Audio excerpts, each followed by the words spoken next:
Hello mga kalukban, magandang araw po sa inyong lahat. So meron po tayong home service. So isang dryer po.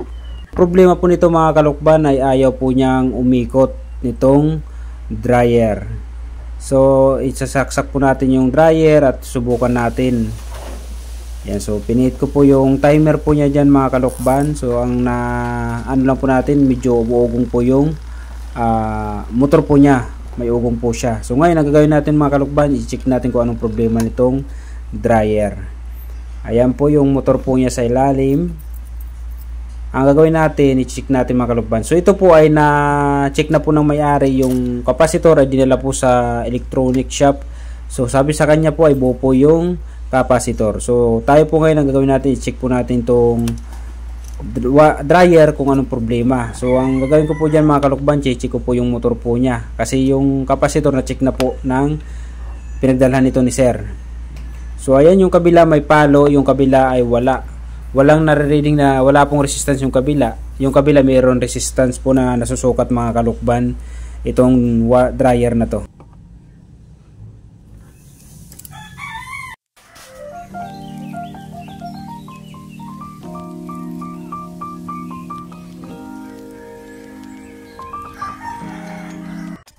So ayan, nating simulan na baklasin itong dryer na to para mabaklas natin yung motor po dyan mga kalukban. Ang problema ay motor po niya mga kalukban, papalitan natin ng brand new motor.